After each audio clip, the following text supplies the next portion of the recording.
बताओ आज तक किसी ने बताया कि राजा इंद्र के दरबार में भी सुखदेव जी, व्यास जी, पाराशर जी या नारद जी, सनकादि जी कथा सुनाने गए? बोलो, कभी गए? वहां कथा नहीं होती है। वहां स्वयं प्रभा, घृताची, मेनका, पुंजिस्कला, उर्वशी जैसी अप्सराएं झमकौआ नाचती हैं और हूहू चित्रकेतु जैसे गंधर्व, तुम्बरू जैसे गंधर्व अपना संगीत बजाते हैं, गाते हैं। देवाहितंजदायुः ओम माल्यादीनि सुगंधीनि मालित्यादीनि वै प्रभो मया हितानि पुष्पाणि पूजार्थं प्रतिगृह्यताम्। प्रेम से बोले गुरुदेव भगवान की जय हो, राज बिहारी सरकार की जय हो।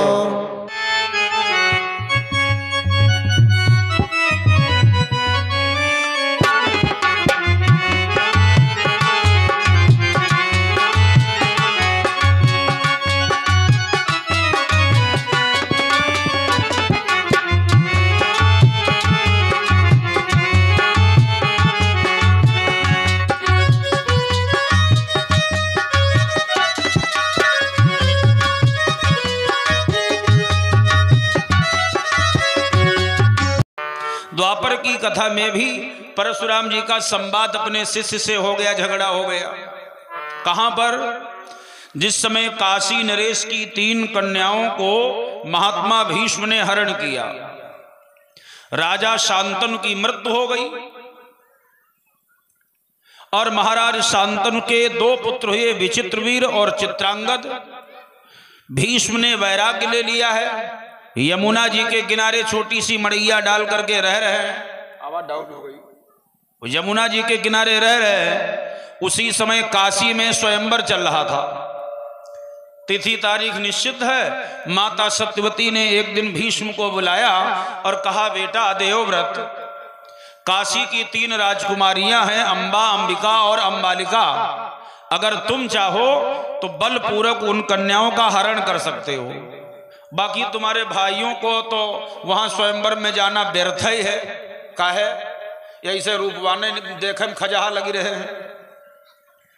इनको कौन माला पहनाएगा? हाँ हाँ, इनको कौन माला पहनाएगा? इसलिए तुम अगर चाहो तो इनका विवाह हो जाएगा। महात्मा भीष्म ने कहा, ठीक है माता, जैसी आज्ञा। अपने साज को सजाया, सारथी से कहा, ले चलो भैया रथ। अच्छा, वहां मेहमानों का तांता लगा हुआ है, राजाओं का मेला लगा हुआ है। क्यों भाई? राजा लोग स्वयंवर इसलिए करते थे, मान लीजिए जो लायक हो वही ले जाएगा। तो बहुत से राजा वहां एकत्रित हुए हैं और बाबा भीष्म जाकर के सबसे पीछे बैठ गए। तो बहुत से लोगों ने यूं देखा, अरे ये महात्मा हुई के यहां आए हैं स्वयंवर में, एका करे आए, एका करे आए। तो कोई तो चर्चा कर रहा है, अरे यार कौन महात्मा है, जनते हो, बाप जले जिंदा रहे तले ढोंग बनावत रहे, बाप की तरह ही कही पाई नहीं आएंगे। कुछ तो यहो बकवाद ही करें। बाबा जी सबकी बात सुनते रहे। जब तीनों राजकुमारियां हाथ में वरमाला लेकर के राजमंडप में घूमने लगी तो वहां एक राजा साल्व बैठा हुआ था। शल्य नहीं है, राजा का नाम साल्व है। इस साल्व राजा को भगवान योगी राज श्याम सुंदर जी ने मारा है। वो राजा साल्व को अंबा नाम की कन्या पसंद कर रही है। माने वो अंबा कन्या राजा साल्व की ओर बढ़ती जा रही थी और राजा साल्व भी इशारा कर रहा, इधर आ जाओ। ये वाणी द्वारा नहीं, आंखों से इशारा हो रहा था। बात तो बहुत प्रकार से हो जाती है। कथा में बैठे हो, अगर बैठने का मन नहीं है तो पड़ोसी से ऐसे बोलते हो, चलो। तो ऐसे यूं इशारा हो रहा था, अरे इधर आ जाओ। तो राजकुमारी उधर बढ़ती हुई जा रही है और तब तक भीष्म ने विचार किया, कहीं ऐसा ना हो जाए कि राजा शाल्व का वर्ण हो जाए। भरे समाज में बाबा भीष्म जी धनुष बाण लेकर के खड़े हो गए और एक हवाई फायर करी। एक फायर जैसे चटाका हुआ और चिल्लाते हुए बोले, देश देश के आए हुए राजाओं, मैं अपने लिए नहीं आया हूं, महाराज चित्रांगद जो हस्तिनापुर का सम्राट है उसका मैं प्रतिनिधित्व कर रहा हूं। हमारा राजा हस्तिनापुर का थोड़ा नक्शेबाज है, तो उसने कहा मेरे बड़े भाई हम नहीं जाएंगे, हमारे लिए कन्या ला दो स्वयंवर से। तो मैं राजा का प्रतिनिधि बनकर के आया हूं, मैं अपने लिए नहीं, और इन तीनों राजकुमारियों को हरण करके लिए जा रहा हूं। अगर किसी की औकात है तो रोको। किसी के दरवाजे पर कोई गांव में एक आदमी जाकर के झोंके लगे, बोलो कई लाठी ऊपर पड़ी है भगवान नहीं जाने। लेकिन यह क्या है? ये चरित्र का बल है, इनकी वीरता है। अगर धन चला गया तो कुछ नहीं गया, माया है आनी जानी टिकती नहीं कहीं पर, राजा बने भिखारी दौलत का क्या भरोसा, धन फिर हो जाएगा। अगर शरीर चला गया तो आधा चला गया। बहुत लोग ऐसे हैं कृपण टाइप के, खाते पीते नहीं हैं। अगर उनसे कोई कह दे पड़ोसी बहुत कमजोर हो, खाए पी रहा हो, कामा मिला है, तो कहा कौन धन्य के मारा बनी है? तो एक हमहूस खाए लगे, हम कहें ना धन्य के मारा बने हैं, सल्फास खाए लो।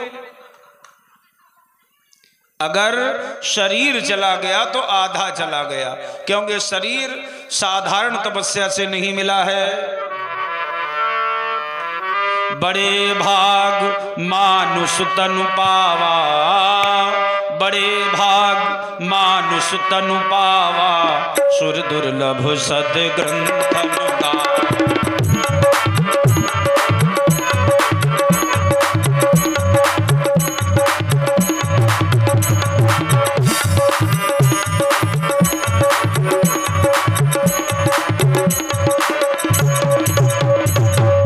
ये शरीर बड़ा भाग्य से मिला है।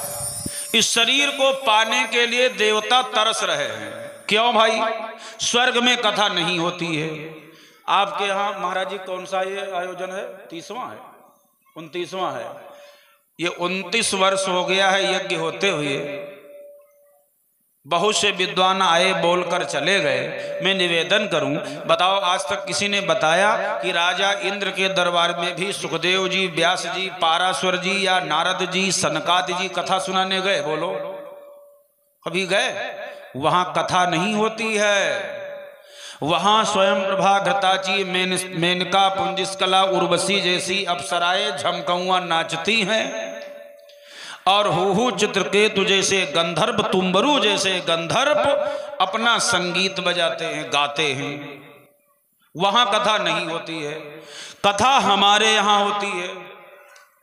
इसलिए देवता तरस रहे हैं कि एक बार हम मनुष्य बन जाएं। अगर स्वर्ग में कथा होती तो हनुमान जी महाराज यहां नहीं रहते, राम जी के साथ चले जाते। हनुमान जी बोले अभी कथा सुनकर के हमारी इच्छा नहीं भरी है। तो राम जी बोले सुनो, कब तक सुनोगे? तो हनुमान जी बोले जब तक कथा होगी तब तक सुनूंगा। राम जी बोले जब तक सूर्य चंद्रमा रहेगा, धरती रहेगी, तब तक हमारी कथा होगी। तो हनुमान जी बोले हम यहीं रहेंगे। बड़े भाग मानुष तन पावा, सुर दुर्लभ। ये शरीर देवताओं के लिए दुर्लभ है। अच्छा, देवताओं का जीवन कुछ बढ़िया नहीं है। अच्छा ठीक है, आपका यज्ञशाला पक्का बना है। जब मई जून में कहीं यज्ञ होती है, फूस का जहाँ यज्ञशाला होता है, इसी से कभी आंधी आवत यज्ञशाला उड़ी जाता, देवता दबे फरे, कहीं दौड़ो दौड़ो दौड़ो दौड़ो। तो जब तक लोग दौड़े तले उनकी हड्डी पसली खुरची गई। अगर आंधी आ जाए, बौछार पानी की आ जाए, बोलो यहाँ बैठोगे, भाग लोगे। तो विचार करो, देवताओं का जीवन बढ़िया है कि हमारा आप तुम्हारा जीवन बढ़िया है? कोई देवता पीपल पर बैठा है, रात दिन जगे मरे जा रहे, रात में सो जाए डांट टूट जाए तब रात दिन जगी रहे। कोई नीम पर बैठा, कोई चौराहे पर बैठा। इसलिए तुलसीदास जी कहते हैं बड़े भाग मानुष तन पावा। ये शरीर देवताओं के लिए दुर्लभ है, सुर दुर्लभ। आहा, ये जीवन कैसा है? साधन धाम मोक्ष कर द्वारा। देखो भाई, पेट तो सब भर लेते हैं, जानवर भी पेट भर लेता है। और अगर यह जीवन पाने के बाद भगवत भजन न हुआ तो जीवन व्यर्थ है। जानवर भी खाता है, मानव भी खाता है। जानवर को भय लग रहा है, मनुष्य को भी भय लग रहा, दोनों को डंडा दिखाओ दोनों भागते हैं। आहार निद्रा भय मैथुनेंचा, जानवर भी सोता है मानव भी सोता है। आहा, जानवर में भी काम वासना है और मानव में भी है, फिर अंतर क्या रहा? केवल उस जानवर में सत्संग नहीं है। अगर जानवर में सत्संग हो जाए तो हम आपसे जानवर बहुत आगे है। जानवर को खाने के लिए प्रकृति ने जो बनाया है जानवर वही खा रहा है। एक हमसे कहे लगे अक्ल बड़ी की भाई से, हमसे तो भाई लोग अटपटे प्रश्न कर देते, बोले अक्ल बड़ी है कि भैंस? तो हमने कहा भैंस बड़ी है। जानवर के आगे रोटी डालो भैंस रोटी खाएगी, हमें तुम्हें रोटी दी जाए खाओगे, ठीक है। अच्छा भाई भैंस के आगे तुम किलो भर मांस रखे दो खाएगी? तो तुम रोटी डांटे बैठे हो, मांस खाते लुबलुबाई रहे हो, तो बताओ कौन बड़ा है? ऐसे मानव जीवन को धिक्कार है भाई। ये शरीर साधन धाम मोक्ष कर द्वारा, पाए निज ही परलोक समारा, जीवन ही व्यर्थ है अगर भगवत भजन नहीं हुआ है। बोलो वृंदावन बिहारी लाल की। कहने का तात्पर्य है अगर शरीर चला गया तो आधा चला गया, और जिसका चरित्र चला गया फिर कुछ बचा नहीं। हमारे यहाँ चरित्र की पूजा है, चित्र की पूजा नहीं है। इतने लोग बैठे हो, निवेदन करता हूं कि किसी के घर में भी श्री देवी का फोटो दीवार में नहीं टंगा होगा। अब अगर टंगा होगा मान लीजिए ठीक है भाई, आप शौकीन हो श्री देवी के, तो आरती नहीं उतारते होगे। अब कोई चौराहे पैया लागू करते हो तो करो जाए, कितना बढ़िया चित्र है उसका। आरती पूजा नहीं है। हमारे हनुमान जी का वानराकार विग्रह है भाई, कि ये हुकुबेश साधु सन्मान, अरे कि ये हुकुबेश साधु सन्मान, जिमि जग जामवंत हनुमान।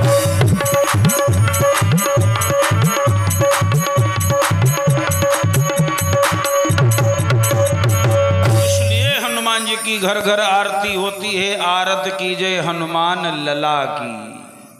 यहां चरित्र का बल है मेरे भैया। चरित्र के बल पर बाबा भीष्म ने उन सभी राजाओं को ललकार दिया। और चरित्र का बल आपको बताऊं, रावण का हनुमान जी का जब युद्ध हो रहा था तो रावण ने एक दिन मन में सोचा अगर यह लाल वाला बंदर मिल जाए कैसे, तो या तो इसको पकड़ करके जेल में डलवा दूं और या इसको मार डालूं। तो रावण के संवाददाता बोले साहब बंदर कम मारते, पूंछ ज्यादा मारते। माने हनुमान जी अगर 2-4 थप्पड़ मार पाए कूद के तो पूंछ में हनुमान जी भरावे पूंछ भरे लपेटा 5000 पटक दे। तो रावण अफसोस करे, अपना माथा ठोके कैसे हाय का बताई दिमाग खराब रहा है।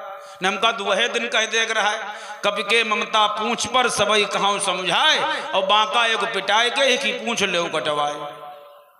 काम ही खत्म हो जाता है, लेकिन अब क्या करें हमारा दिमाग ही खराब है। रावण बोला आज मैं जाता हूं।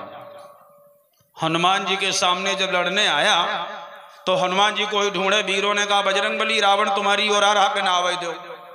रावण गया, हनुमान जी ने रावण का रथ तोड़ दिया, सारथी मार दिया, घोड़ा मार दिया, 100-200 बार पटका, मार झापड़न, मुंह लाल कर दिया, सब कपड़ा फाट डारी। क्यों? बंदर का एक नाम मरकट है, मारियो दे चट काटी खाए उठा पटक दे, मार झापड़न, मार झटल, मुंह लाल। लेकिन ये तब बेहया है, हर प्रकार से हार गया। तब क्या बोला, हम हारे बहु न मानी थी। जब तक जिंदा है तब तक हारी काहे की। तो हनुमान जी बोले क्या इच्छा तेरी है बोल। रावण बोला हमारी तुम्हारी कुश्ती होगी। तो हनुमान जी ने रावण को उठा के फिर पटक दिया, चिल्लाया ओ मरी गया। बोले बस। रावण बोला भाई हार ना माने तो हमें तुम्हारा घूसा चलेगा, अभी हमारा तुम्हारा। तो हनुमान जी ने कहा घूसा तुम मार लो, अगर मैं पहले मारूंगा तुम्हारे प्राण चले जाएंगे, राम नाम सत्य हो जाएगा। तो रावण ने अपने 20 हाथ भर के हनुमान जी के सिर पर जब घूसा मारा, आराम से बैठे, कहीं बस मर गयो, अब हमारा नंबर। और श्री हनुमान जी ने उठाया हाथ ऊपर, अब हाथ बढ़ता चला जाए, तो जब ऊपर बढ़ता ही चला जाए देवता चिल्लाने, बजरंगबली पूरी फिल्म खराब हो जाएगी, रामलीला की इतनी लंबी हराई न भराओ, जब खलनायक के बीच मर जाए फिल्म का है, रुक जाओ रुक जाओ। तो हनुमान जी ने धीरे से मारा, जैसे छोटे छोटे बच्चों जब शरारत करते हैं तो टीप मार देते, ए खेलो चलो बाहर चलो, ऐसे मारा। अब ऐसी मार मार रावण चिंगरा और 4 किलो मांस उल दी, खून अगज दी, बेहोश। हनुमान जी ने सोचा मारा हमने धीरे था का बहू मरीगा का, अब अफसोस करें ये तो पूरी फिल्म खराब गई, गलत हो गया। अब जब तक इसको होश ना जाए हम जाएंगे नहीं। और खड़े, और रावण को 10 मिनट बाद जब होश आया तो रावण सोचे बंदर हट जाए तब आंखी खोली, ने दोबारा को मार दे है तो प्राण चले जी है। 10 मिनट हो गया, अब हनुमान जी हटैया ना, रावण आंखी नहीं खुलैया। तब रावण हार मान के अपनी आंखें खोल ली, और जो हनुमान जी की ओर देखा कार रुक हुआ है, फट से बीच लिया। तो हनुमान जी बोले तुम डिपर न चलाओ, ये चिम्मी चिम्मी आंखी न करो, अब नाय मारी भी जाओ। ये चरित्र का बल है। ब्रह्मचारी हनुमत का घूसा सह सका न था योद्धा रावण, वो वीर रत्न हमने खोया अपने व्यभिचारों के कारण। बाबा भीष्म ने ललकार दिया, आए हुए देश देश के राजाओं तुम लोग कान खोल करके सुन लो, मैं इन तीनों राजकुमारियों को बलपूर्वक हरण करके लिए हुए जा रहा हूं। अगर किसी की हिम्मत है तो रोको, किसी के दरवाजे पर अगर कोई ऐसा बोल दे तो प्रलय हो ही जाएगा। राजाओं ने अपनी तलवारें खींच ली, मच गया हाहाकार। अरे मारी मारी के इकट्ठे हुई गे हथियन मुंड पर,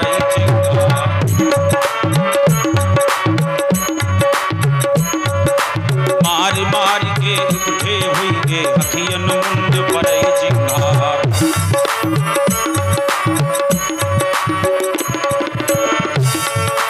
मारी मारी के इकट्ठे हुई गे हथियन मुंड पर चिंगार। हल्ला परी को सगरे तलमा चहुआ चरण लगे हथियार।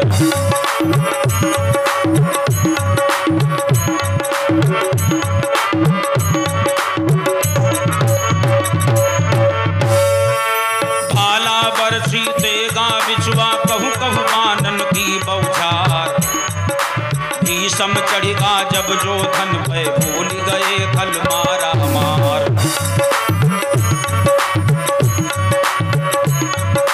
भीषम चढ़िगा जब जो धन पे भूल गए खल मारा मार। कान सिगाल जुद्ध चुर चुरिते भुतवा करन लगे श्रृंगार। नाचत ताल बिताल जोगिनी लय लय खप्पर की करतार। भीषम मारई और पुकारई सन्मुख को उन परे दिखाए। भई लड़ाई ऐश कबहु ना सब दल गए सना का भाई।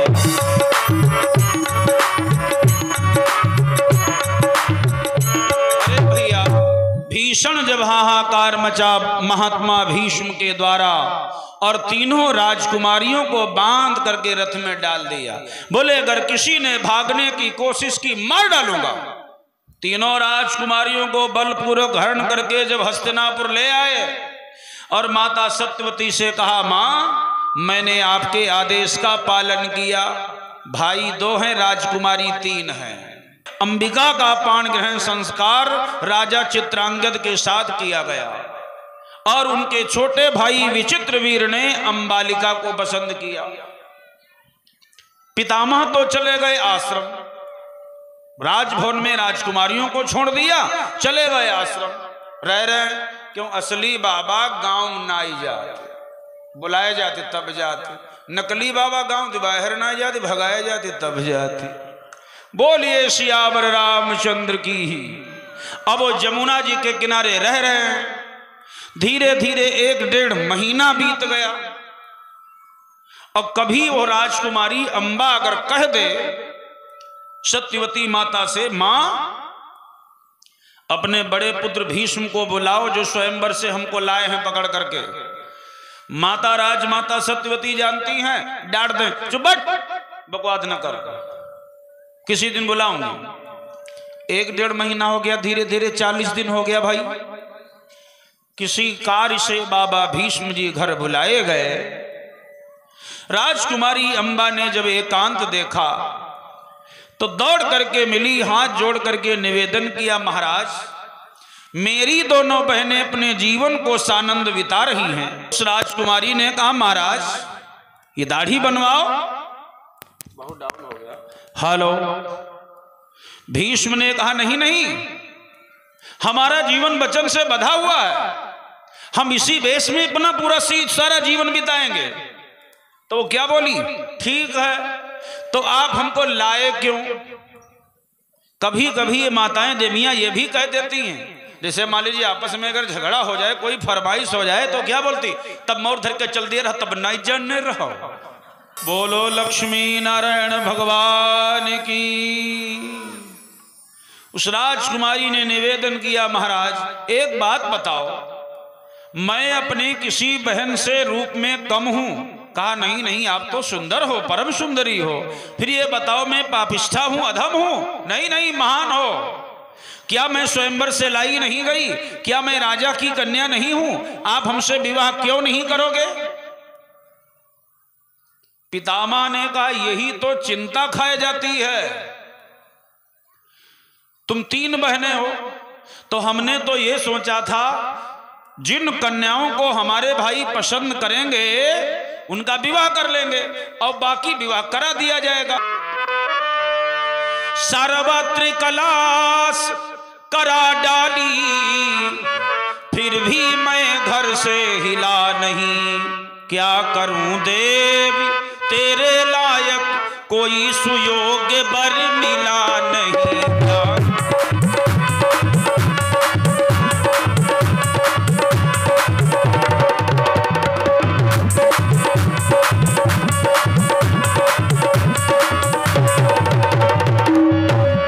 सर्वत्र राजा रईसों से निवेदन किया है, तुम्हारे योग्य कोई वर नहीं मिल रहा है। तो उसने कहा, एक बात सुन लो, स्वयंवर से आप लाए हो, इसलिए हमारे पति आप हो। बाबा बोले, मैं अपने लिए नहीं लाया था। जैसे तुम्हारी दोनों बहनों ने दूसरों से विवाह किया, तुमको भी किसी दूसरे से ही विवाह करना पड़ेगा। तो उसने कहा, ये हर लाए राजकुमारी को नपमंडल का खंडन करके, वे जीवन भी काटने लगी चित्रांगद की चेरी बनकर।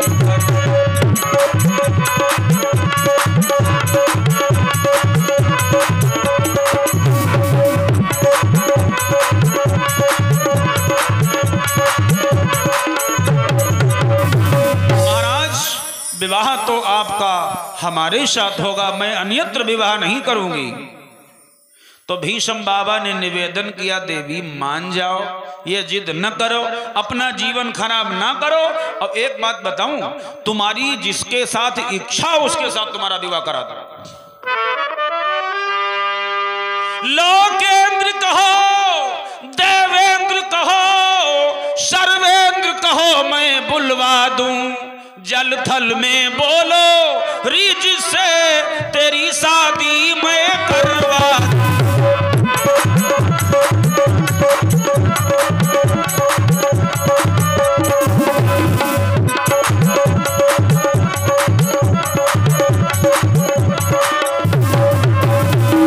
उस राजकुमारी अंबा ने कहा, अरे चुपाओ, पति हमारे आप बनोगे, ये हमारी भी जिद है। संसार में 3 हठी हैं भैया, वैसे तो भाई अपन हम सब जिद्दी हैं। कमजोर का गिराए पावे मार पावे तो क्या कहते, हम मार डरी जान ले, आदत हमारी बहुत खराब। लाइट चली गया है। लुच्चा और लाइट दोनों की एक ही राशि है। तो तुलसीदास लिखते हैं, दामिनी दमक रही घन माही, खलकय प्रीति जथा थिर नाही। तो जैसे खल का प्रेम यूं होता है, कभी बहुत दोस्ती हो, कभी खुराफाती वाली बातें, ऐसे लाइट हाल है कि दोनों के एक ही राशि है। हालांकि एक राशि बहुतन के। अब जो सुन रहे हो देखो, अम्बा, अम्बालिका और अंबिका, इनकी तीनों की एक रास है। दोनों अपने जीवन को सानंद बिता रही हैं। सूर्पनखा सीता की तो एक रास है। सीता मैया की घर घर पूजा हो रही है, सूर्पनखा भरी दोपहरी मगिए दिनाक कटाई आई। दोनों की राशि एक है। रावण और राम की एक ही राशि है। हर साल दशहरा को फूंका जा रहा है, ऐसा निंदनीय कर्म कर बैठा है। जब तक साल भर लोग मान लो धोखम याद करता, फिर फूंक देवा सो फूंका जा रहा है। कंस कृष्ण की एक ही राशि है। भीष्म जी ने कहा नहीं, तो उसने कहा ये मेरी जिद है, मैं विवाह आपसे करूंगी। संसार में 3 हट हैं। नंबर 1 राजहट। राजा जब जिद करता है तो अपनी जिद के आगे किसी की सुनता नहीं है। बहुत से ऐसे प्रमाण हैं। घर घर सत्यनारायण की कथा होती है। साधु नाम के वैश्य ने चंद्रकेतु राजा से निवेदन बहुत किया था, हमने चोरी नहीं की है साहब, हम व्यापारी हैं, व्यवसायी हैं, धन कमाने आए थे। लेकिन राजा ने सजा सुना दी, स्थापित महादुर्गे कारागारे विचारता। राजहट प्रबल होता है। बालहट, बच्चे जब जिद करते हैं तो अपने माता पिता की नहीं सुनते। मेला लगा हुआ है और तरह तरह के खिलौना बिक रहे, खाए पे की सामग्री बिक रही, और तुम्हारी जेब में 10 रुपया न हो, अब वह भरे मेलम रोवे लगे। तुम्हारे 4 दोस्त मित्र हो, उनके सामने रोवे, पापा सिट्टी। अब अगर तुम उनका ठन्नी की सिट्टी लेके न दो तो वह बदनामी करा रहे हो। इष्ट मित्र का लई दे यार, 2 रुपया ना तुम्हारे हैं, वो दुख नहीं समझते हैं। नंबर 3 त्रियाहट। जैसा बालहट वैसे त्रियाहट है। एक लड़का ने कहीं रोड पर देखा हो या टेलीविजन में देखा हो, उसने ये देखा था घोड़ा दौड़ रहा है, तो माँ के पास सो गया। 4 साल का लड़का। रात ही जब 12 बजे तो अचानक जगा, रोने लगा, बोला मम्मी घोड़ा ले।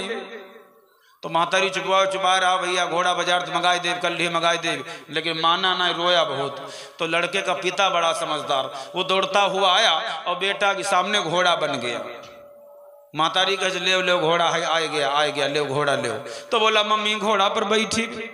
बाप इशारा किस बैठा दो, बैठ गए भैया पीठी पर। और जब खुद बैठ गया, लड़का ना राक्षस है, तो खुद बैठ गया। तब का बोला मम्मी तुम हूँ बैठो।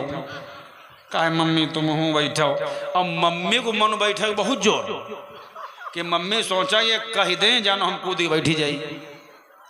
अब मम्मी 1-2 बार बोली, अरे भैया तुम्हारे पापा हैं, हम कैसे बैठे? ना मम्मी बैठो। और जब 10-15 मिनट रेंझा लगाया तो बापू दिखा की बोला ना मानते है, बैठ जाओ। वह तो चाहती रहे, कूदी बैठी गई। बालहट। नंबर 3 त्रियाहट।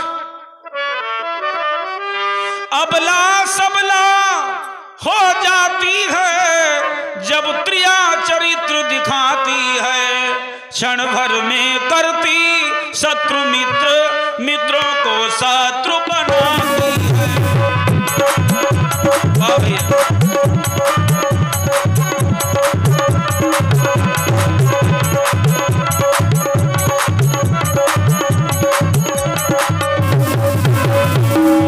राजकुमारी ने चिल्लाते हुए कहा पति तो हमारे आप होंगे। बाबा भीष्म ने डांट दिया, चल हट, निकल जा हमारे घर से। अब बेचारी कहां जाए? धोबी का कुत्ता घर का न घाट का। क्यों मायके जाएगी नहीं? उसे शर्म लग रही है, क्योंकि यहां धीरे धीरे 2 महीना हो रहा है और यहां भी राज परिवार में सम्मान नहीं हुआ। दुनिया में अपमान से बड़ा कोई दुख नहीं है। वैसे संसार दुखालय है, ये संसार में कहीं सुख है ही नहीं। क्षणिक सुख कहां पर मिलता है? जितने लोगों का मन कथा से लगा है, उन्हें अगर कोई इस समय दुख हो तो बताओ, कोई दुनियादारी है ही नहीं। लेकिन ये क्षणिक सुख है। जैसे ही पांडाल में रहे तब तक तो ठीक है, सुख का अनुभव हुआ, और जो पांडाल बाहर भय कहने वैसे ठीक है। प्राणी जब गर्भ में होता है तो उसे वैराग्य होता है। क्यों? ये रो नरक में हम उल्टा उल्टा लटके हैं और माता अपने स्वाद के लिए खट्टा मीठा तीखा कड़वा खा रही है। थोड़ी सी उंगली कट जाए, नमक या मिर्चा रगड़ो, बताओ कितना दर्द होगा। और गर्भ में शिशु पल रहा है। कुछ ऐसी माताएं बुद्धिमान हैं 40-40 मिर्चा चबाती हैं, उनसे ज्यादा जो अकेला है वो फोड़ फोड़ कछई खाती हैं।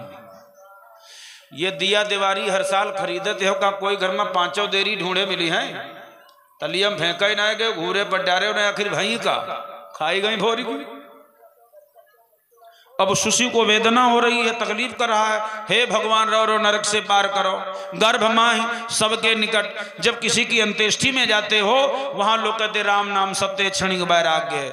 अब वारे कलयुग हाय, हम तो देखते हैं अब वहां भी लोगों को वैराग्य नहीं होता। हम एक लोगन गन फुकावे तो हुआ लोग का पंचायत करें 20 बैठे, कहने आज यार कतई फुर्सत ना रहा है, अब इनका मरई कर रही गो रहा है। तो माँ एक और बोले जो ज्यादा किला, कहने अरे का यार बताई मरे रहे तो इतवार को मरे होते। तो जब हमें नहीं रहा गया हम कहन हाँ तुम छुट्टी लेके इतवार को मरे हो, तुम और कोई दिन न मरे हो। तो कहन का आपने बस की बात है इतवार को मरी भी। तो हम कहन काहे शनिचर सल्फास लाके धर लियो, इतवार सवेरे खाई लियो, मर्जी होती छुट्टी होती ना लाए कहीं के। अरे वहां भी वैराग्य नहीं होता है। ये संसार दुखालय है भाई। धनहीन का है धनवान सुखी, धनहीन का है धनवान सुखी, धनवान का है सुख राजा को भारी।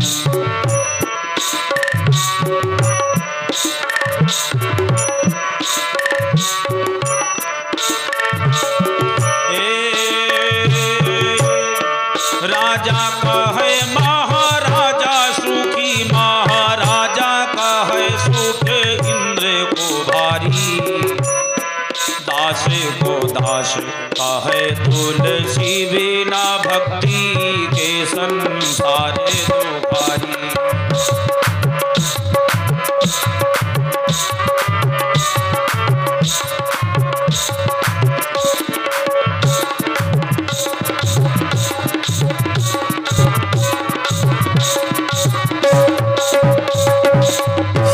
धनहीन कहे धनवान सुखी, धनवान कहे सुख राजा को भारी। राजा कहे महाराजा सुखी, महाराजा कहे सुख इंद्र को भारी। इंद्र कहे ब्रह्मा जी सुखी, ब्रह्मा जी कहे सुख विष्णु को भारी। तब दास को दास कहे तुलसी, बिना भक्ति के संसार दुखारी। ये संसार दुखालय है। अच्छा, उन दुखों में एक बड़ा दुख है, कौन सा? यद्यपि जग दारुण दुख नाना, सबते कठिन जाति अवमाना।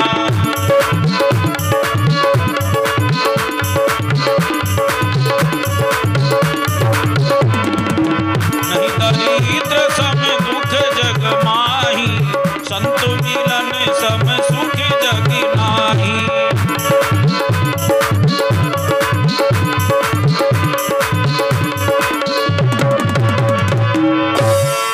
गरीबी के समान कोई दुख नहीं है। जिन्होंने गरीबी देखी है वो हमारी बात पर विचार करेंगे।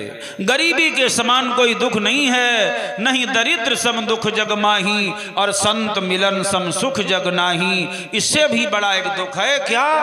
यद्यपि जग दारुण दुख नाना, सबते कठिन जाति अवमाना। अपमान से बड़ा कोई दुख नहीं। बेशरम की बात नहीं करता हूं। एक आदमी चौराहे पर घूम रहा था, मिठाई की लगी दुकान, तो दुकानदार से पूछा नहीं, न मीठा का कोई मोल भाव किया। अब घुस के काउंटर शीशा खींचा, निकाल के रसगुल्ला मुंह में धर लिया। दुकानदार बिरझाए गया, मारा खींच की झापड़, तब ये मुंह में धर पाए थे रसगुल्ला, फच से बाहर अकज दीन। तब लोगों ने कहा अरे यार बड़े बेशरम हो, एक रसगुल्ला के पीछे चौराहे पर मार खाएगे हो। तो का बोला, कोई बार ने मार जरूर खाएगा, मुंह मिठाएगो, खींच जग भर पानी पे भी। यद्यपि जग दारुण दुख नाना, सबते कठिन जात अवमान। अपमान से बड़ा कोई दुख नहीं। अब वो काशी नरेश की कन्या अंबा बर्दाश्त नहीं कर पाई। सबक नहीं सिखाया जाता है आंसू बहाने के लिए। जिगर में दर्द होता है तो आंसू आ ही जाता है। अब बेचारी जंगल में तड़प रही है, रो रही है, कहां जाए? तब तक कुछ महात्मा मिल गए। संत हृदय नवनीत समाना, कहा कवि ने पर कभी न जाना।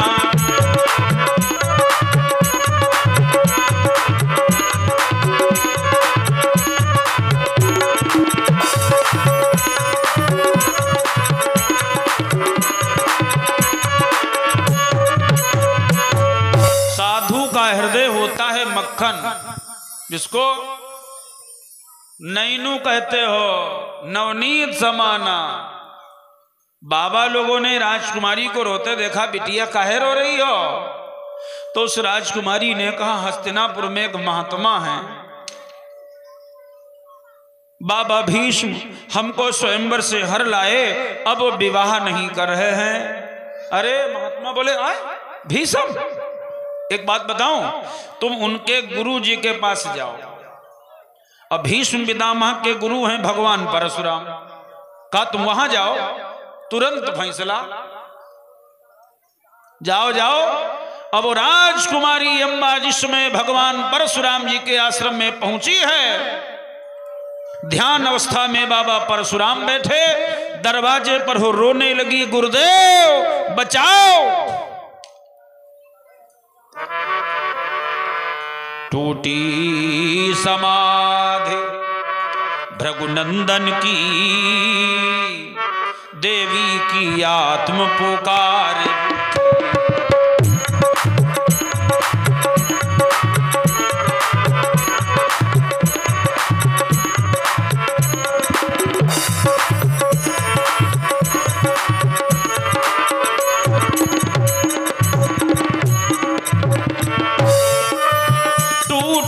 समाधि भृगुनंदन की, देवी की आत्म पुकार उठी। कृष्णा हर के आगे तब तो है कन्या की झनकार थी।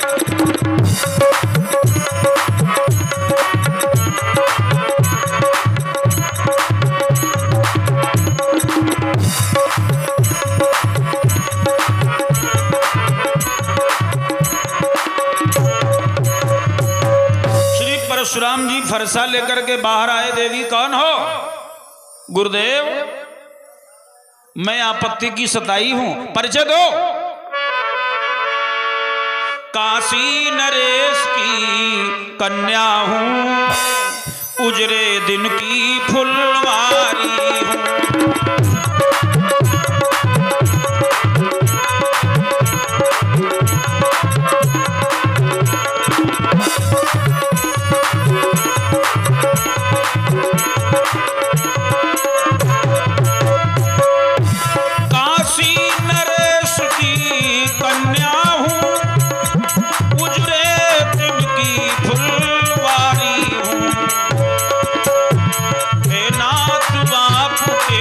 चेला की आड़ से कपट की मारी हूं।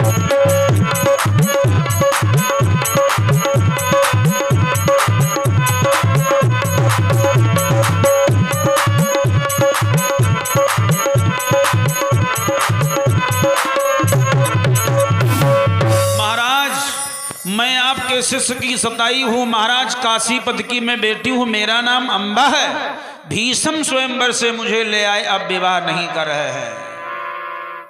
परशुराम जी ने कहा, देवी अबला का रोना मुझे अच्छा नहीं लगता है, बैठ जाओ, फैसला होगा।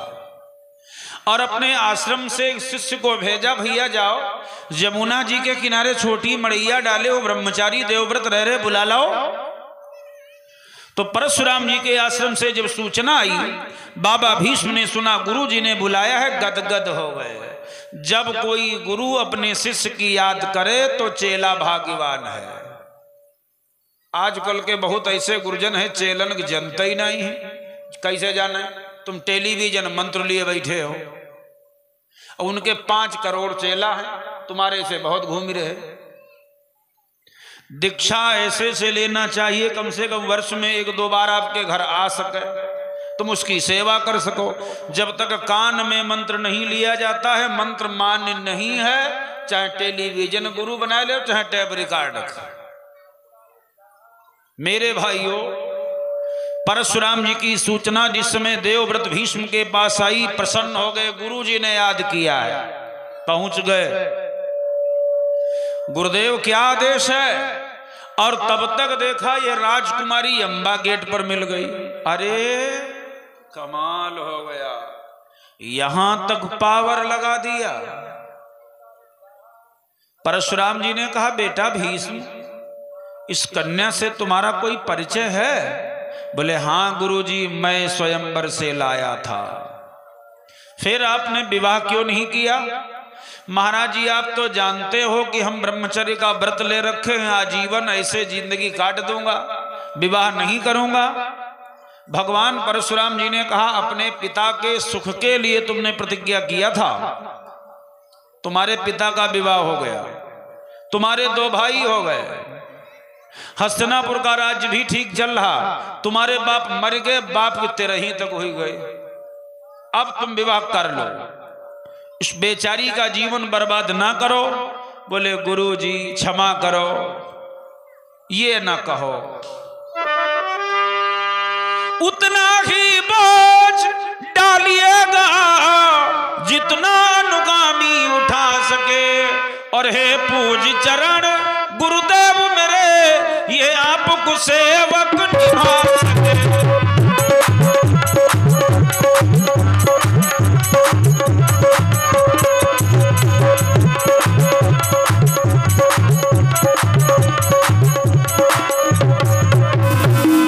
महाराज, मेरे सिर पर उतना बोझा रखो जितना यह चेला बर्दाश्त कर सके, नहीं तो भार से दब जाऊंगा, मैं विवाह नहीं करूंगा। 2 दंड मुझे हर लाने का, तो सिर तक है स्वीकार मुझे, शादी करना स्वीकार नहीं, सारी बातें स्वीकार है।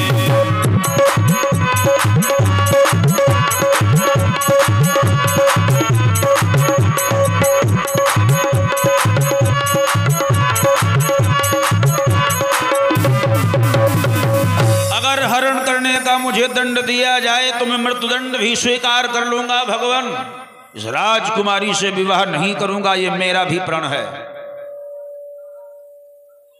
पितामह भीष्म से भगवान परशुराम ने कहा, क्या विवाह नहीं करोगे? हाँ गुरुजी, विवाह नहीं करूंगा। बोले, फिर सुन, अगर तू विवाह नहीं करेगा तो दूसरा ऑप्शन है, अपने गुरु से युद्ध करेगा, हमसे तुम्हें युद्ध करना पड़ेगा। भीष्म जी मुस्काए, बोले, ये तो मेरा सौभाग्य है, अगर गुरु जी से युद्ध करग मिल जाए तो दुनिया जान जाए कि गुरु आगे कि चेला आगे। गुरु चेला बड़े महान धरती पर हुए। एक आश्रम में एक महाशय गए, बोले दीक्षा लेना चाहता हूं, तो बाबा ने उसकी परीक्षा ली। बोले, आज आश्रम में रुकोगे, कल मंत्र दूंगा। और जैसे सूर्यास्त हुआ, बाबा बोले पैर दाबो। चेला पैर दाबने लगा। पैर दाबते दाबते जब रात के 12 बज गए तो चेला ने सोचा, गुरुजी लक्कड़ सुपरे आंखी नीचे, ये सोई गए का। तो प्रणाम करके खड़ा हुआ, सोचा अब हम जाएं। और जो प्रणाम करके खड़ा हुआ, महात्मा बोले, कई भाई हो? कस, अरे ये तो जागी रहे। कस, गुरुजी हम 4 भाई हैं। कहना, अच्छा अच्छा अच्छा अच्छा, दाबो दाबो दाबो दाबो। फिर दाबने लगा। पैर दाबते दाबते रात के भैया 2 बज गए। सोचा अब सोई गए, अब हम जाएं। जो प्रणाम करके खड़ा हुआ तो फिर बोल पड़े, कई भाई हो? कस, गुरुजी 4 भाई हम। अच्छा अच्छा, दाबो दाबो दाबो दाबो। फिर दाबने लगा। पैर दाबते दाबते रात के 3:30 बज गए। सोचा अब तो ये सोई गए, अब हम जाइए। और जो प्रणाम करके खड़ा हुआ, बोले, कई भाई हो? कस, 3 भाई हम। कह, तुम तो कहते रहो 4। कस, गुरुजी 3:30 बजे तक 4 ही रहे। और जो सवेरे तक यह हाल होते रहे, तो एक तो कफन बांधी दियो जी है, अब एक बची बाई नाई करी है, एक मर जाई है, जान जाओ। तो बोले, तुम दीक्षा लेने के पात्र नहीं हो, तुमको गुरु के प्रति कोई श्रद्धा नहीं है। परशुराम जी ने कहा बेटा युद्ध करना पड़ेगा। बोले गुरु जी युद्ध करना है तब तो ठीक है, और मैं लड़ते हुए अगर वीर गति को प्राप्त हो गया ये तो समर मरण है, अगर लड़ते हुए वीर गति को प्राप्त हुआ तो सीधा स्वर्ग को रास्ता लगा है। अब मान लीजिए मैं आपको जीत लिया गुरुदेव, तब भी आपका ही नाम होगा, दुनिया के लोग कहेंगे चेला बहुत महान निकला। भाई महान तो चेला जब है जब चेला पास हो जाए, और चेला बार बार फेल होता रहे हर परीक्षा में, तो फिर हमारी समझ में है कि मास्टर साहब बूढ़ी मरी जाए। अगर मैं हार गया तब तो आपकी बदनामी होगी, इसलिए अगर जीत जाऊंगा तब भी आपका जय जयकार है, अगर मैं मर जाऊंगा तो हमारे लिए सीधा मार्ग को रास्ता लगा है। गुरुदेव मैं विवाह नहीं करूंगा, आपसे युद्ध करूंगा। काशीपत की अम्मा ने कहा भीष्म मरवाए डालूंगी तुम्हें। अरे कहीं काम करो। तो जानते हो वैशंपायन जी ने कहा हे जन्मेजय। तब ये दोनों वीर परशुराम और भीष्म धनुष्मान लेकर के खड़े हो गए। भगवान परशुराम जी पृथ्वी पर खड़े हैं और बाबा भीष्म जी रथ पर सवार हैं। बोले गुरुदेव आपके लिए रथ की व्यवस्था कर दी जाए। कहा नहीं नहीं, ये पवन ही हमारे घोड़े हैं, पृथ्वी ही हमारा रथ है,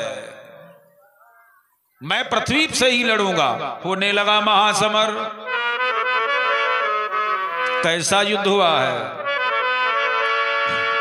तो सतते सहस सहस से लाखन, अरे प्रगुटी सिखा हजार हजार।